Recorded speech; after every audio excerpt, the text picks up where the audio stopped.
You are listening to Bedtime Dreamy Tales. Share and subscribe our channel. Story title: Blockhead Hans. Far away in the country lay an old manor house where an elderly squire lived with his 3 sons. The 2 eldest sons considered themselves exceedingly clever. Their wisdom was such that if they had known only half of what they did, it would have been more than enough. Both were determined to marry the king's daughter, for she had proclaimed that she would choose as her husband the man who could best choose his words. For a whole week, the 2 brothers prepared for their wooing, which was the longest time allowed them. It was quite sufficient, as they already possessed preparatory knowledge. The eldest son knew the entire Latin dictionary and 3 years' issues of the town's daily paper by heart, capable of reciting them forwards or backwards. The second son was versed in corporation law and could expound on state matters with confidence. Additionally, he was adept at embroidering braces with intricate patterns of roses, flowers, and scrolls, showcasing his dexterous fingers. "I shall win the king's daughter," they both declared. Their father, proud of their ambitions, provided each with a fine horse. The eldest, with his vast knowledge, rode a black horse, while the second, the legal expert, rode a milk-white one. They even oiled the corners of their mouths to ensure fluent speech. The household servants gathered in the courtyard to watch them depart. By chance, their younger brother, who was generally overlooked, arrived on the scene. Known as Blockhead Hans, he was not as learned as his brothers. "Where are you off to in your Sunday best clothes?" asked Blockhead Hans. "We are going to court to woo the princess. Don't you know the news?" his brothers replied, explaining the situation. "Wonderful! I'll go too!" cried Blockhead Hans. His brothers laughed and rode off without him. "Father, I must have a horse too. I want to try my luck with the princess," he insisted. "Stop that nonsense. You can't speak well. You don't know how to choose your words." "Your brothers are different. They have real talents," said the old man. "Well, if I can't have a horse, I'll take my goat. He can carry me," said Blockhead Hans. He sat astride the goat, kicked its sides, and sped down the road like a hurricane. "Hop, hop, here I come," he sang, causing echoes to ring out far and near. His brothers, riding ahead, were silent, deep in thought, rehearsing their speeches. "Hello, look what I found on the road," shouted Blockhead Hans, showing them a dead crow he had picked up. "Blockhead," said his brothers, "what are you going to do with it?"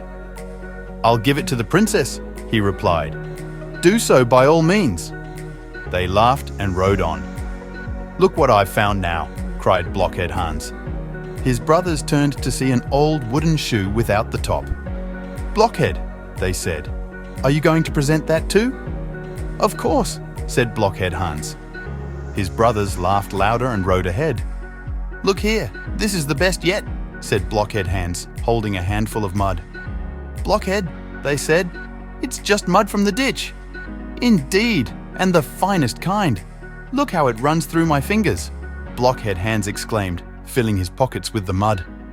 The brothers rode so fast that they arrived at the town gate an hour before Blockhead Hans. The suitors were arranged in rows, 6 in each row, so tightly packed they could barely move. All the country folk crowded around the king's throne to witness the princess receive her suitors. But as each one approached, their carefully rehearsed phrases vanished. "It doesn't matter," said the princess. "Away with him." She dismissed one suitor after another. The brother who knew the dictionary by heart stepped forward but found himself tongue-tied, unable to recall his knowledge. The mirrors on the ceiling and the reporters by the windows unnerved him. The heat from the blazing fire added to his discomfort. "It's hot in here," he managed to say. "Of course, my father is roasting young chickens today," the princess replied. "Ahem," he stammered, and that was all he could say. "It doesn't matter," said the princess. "Take him out." The second brother fared no better. "It's hot in here," he said. "Of course, we are roasting young chickens today," repeated the princess. "How do you, he began, but that was all. "It doesn't matter," said the princess. "Take him out." Finally, Blockhead Hans entered, riding his goat right into the hall. "I say, it's roasting hot in here," he announced. "Of course, we are roasting young chickens today," said the princess. "That's great. Can I roast a crow with them?" Blockhead Hans asked. "Certainly, but do you have something to roast it in?" "I have neither pot nor saucepan," said the princess. "Indeed I do. Here is a cooking implement with tin rings," he said, producing the old wooden shoe and placing the crow in it. "That's quite a meal, but where shall we get the soup?" the princess asked. "I've got that in my pocket, enough to throw some away," he said, pouring mud from his pocket. "I like you," said the princess. "You can answer and you can speak. I will marry you. But do you know that every word we say is being written down by reporters and an old editor?" "Ah, are those the great people?" asked Blockhead Hans. "Then I will give the editor the best." He turned his pockets inside out, flinging mud at the editor. "Well done," said the princess. "I couldn't have done it better, but I will soon learn." Blockhead Hans became king, marrying the princess and donning the crown. He sat on the throne, governing with a mixture of simplicity and unexpected wisdom. Despite his nickname and unconventional ways, he proved to be a kind and fair ruler. The court was abuzz with the tale of Blockhead Hans. His brothers, though initially humiliated, eventually found their own places in the kingdom. The eldest became the royal librarian, using his vast knowledge for good, while the second became a respected legal advisor, applying his expertise in law.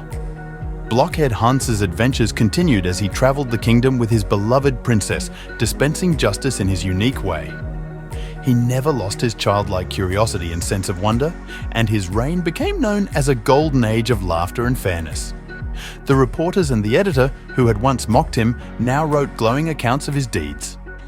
They marveled at how the simpleton had outwitted them all and won the heart of the princess. The old manor house where the story began became a place of pilgrimage for those who sought inspiration in the unlikely hero who rode a goat to glory. And so, the tale of Blockhead Hans, who became king through his honesty, wit, and kindness, lived on, a cherished story for generations. The moral was clear. True wisdom and courage come in many forms, often from the most unexpected places. If you like this story, please give this video a like. For more stories, go to bedtimedreamytales.com. See you in the next story.